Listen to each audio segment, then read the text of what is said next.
It was easy.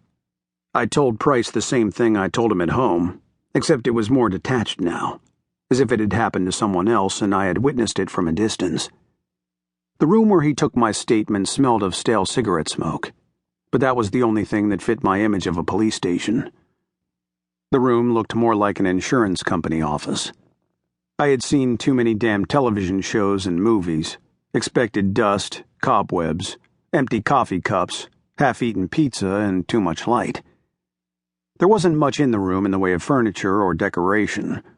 Some citations on the wall, a file cabinet, a neat desk, a typewriter, paper in the roller, and Price behind the keys. In fact, Price and I were the only ones in the room. It took 20 minutes for me to tell it again, top to bottom. "What now?" I asked. "Not much," Price said. "It'll go to the grand jury. They'll look over your statement, your wife's, mine. Then they'll no-bill you. You won't even have to go to court." "You're sure?" "Open-shut case of self-defense. He broke in with intent to rob, took a shot at you. Your gun was legal. He's a known crook. You're an upstanding citizen in the community. We haven't any reason to suspect you of anything. It's over, except for your gun. We'll keep it a while until you get the no bill, then we'll return it. I'll have an officer take you home."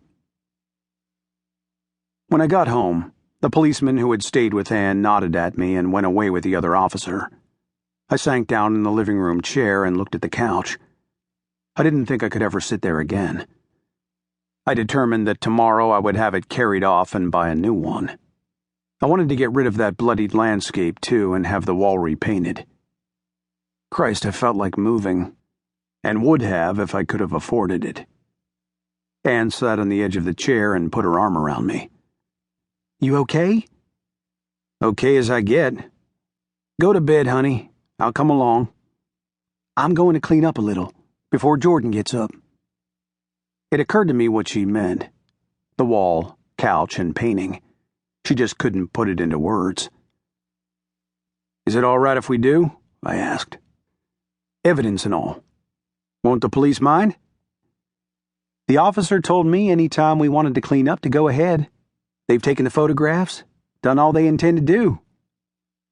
"I'll help." We got a plastic bucket of warm soapy water and rubbed the couch down, threw the painting away, and wiped the wall as clean as we could get it. The couch was ruined. The blood had soaked into it, turning it dark in spots, giving the room a faint odor to remind us of what had happened. We cleaned up the carpet and put baking soda down to get rid of the smell of vomit, and it helped a little. When we were finished, I poured the soapy water into the kitchen sink, watched it swirl darkly down the drain, tossed away the rags we'd used, and sprayed some air freshener about. I don't know why, but the freshener struck me as funny in a grim kind of way. I kept imagining a commercial for air freshener where the announcer was saying how it covered up not only the odor of fish and onions, but blood, brains, and vomit as well. Anne showered and I washed up in the bathroom sink, feeling like Lady Macbeth struggling with her damn spot, even though there wasn't a drop of blood on me. Death in reality certainly wasn't like television death. It was nasty and it smelled and it clung to you like a bad disease. Self-defense or not, I didn't feel like Dirty Harry. I just felt bad. Worse than I had ever felt in my life. "Let's go to bed," Anne said. She was stepping out of the shower and she looked good. 35 years had been kind to her.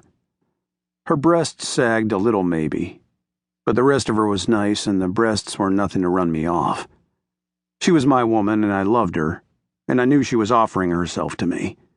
I could tell by the way she moved as she pulled the shower cap off and let her long blonde hair fall like a shower of light onto her shoulders, by the slightly exaggerated stretches, and the way she slid the towel slowly up her long legs and moved it seductively over her damp pubic hair.